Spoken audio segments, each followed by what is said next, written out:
পূর্বে যে সালাফদের যে আকীদা ছিল ওই আকীদাটাই হচ্ছে আহলে সুন্নাত ওয়াল জামাত। এবার আসেন পৃথিবীর মুসলমান, কুরআন পাকে আল্লাহ পাক বলতেছেন, আমাদের লক্ষ্য করে আপনারা কথা বলেন না। কুরআন পাকে আল্লাহ পাক বলেছেন জমিন আসমানে আল্লাহ ছাড়া কেউ গায়ব জানে না। এই আপনারা কেন কথা বলছেন? যে বসে আছে বসে থাকবেন, আপনার শান্ত একটু শুনে। আল্লাহ কুরআন পাকে বলছেন জমিন আসমানে আল্লাহ ছাড়া কেউ গায়ব জানে না। আল্লাহ বলেন হে নবী তুমি বলো যদি আমি গায়ব জানতাম অনেক কল্যাণ একত্রিত করে নিতাম। আমি এটাও বলি না যে আমার কাছে আল্লাহর খাজানা আছে, ইল্লা মাশাআল্লাহ কিন্তু আল্লাহ জানে। এই কয়েকটা আয়াত দ্বারা কি বোঝা যাচ্ছে? জমিন আসমানে যা আছে আল্লাহ ছাড়া কেউ গায়ব জানে না। নবীকে আল্লাহ বলতেছেন বলো যে আমি গায়ব জানি না, এটাও বলছেন যে আমার কাছে আল্লাহর খাজানা আছে, ইল্লা মাশাআল্লাহ কিন্তু আল্লাহ জানে। এই শব্দটাতে মুহাদ্দিসিনে কিরাম ধ্যান দিয়েছেন, আমাকে আপনাকেও ধ্যান দিতে হবে।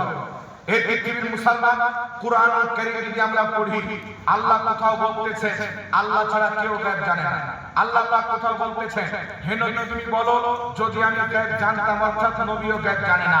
এই আয়াত যদি আপনার সামনে পেশ করা হয় আর পুরো কুরআন যদি আপনি না পড়েন, কুরআন বোঝার দক্ষতা যদি আপনার কাছে না থাকে, আপনি বলেন আল্লাহই তো বলেছে জমিন আসমানে আল্লাহ ছাড়া কেউ গায়ব জানে না, তো বোঝা গেল নবীও গায়ব জানে না, ঈমানও চলে গেল, আমলও চলে গেল।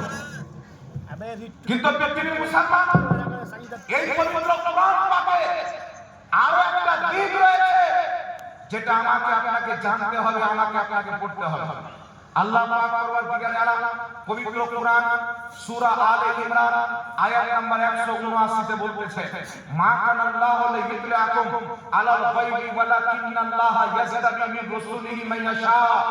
আল্লাহ পাক বলেন হে সর্বসাধারণ তোমরা কি এটা মনে করো আমি যাকে তাকে ইলমে গায়ব দিয়ে দেব? না, আমি আমার নবীগণের মধ্যে বেছে নিই, যেই নবীকে চাই তাকে ইলমে গায়ব দিয়ে দেব। এই পবিত্র কোরআনে আল্লাহ তাবারাক ওয়া তাআলা সূরা জিন আয়াত নাম্বার 26 এবং 27 এ বলতেছে আলিমুল গায়বি ফালা ইউযহিরু আলা গায়বিহি আহাদা ইল্লা মান ইরতাদা মির রাসূল। আমি আল্লাহ গায়ব জাননে ওয়ালা কাউকে ইলমে গায়ব দান করি না, ইল্লা মান ইরতাদা মির রাসূল, কিন্তু যে রাসূলের প্রতি রাজি হয়ে যায় তাকে ইলমে গায়ব দান করে দিই।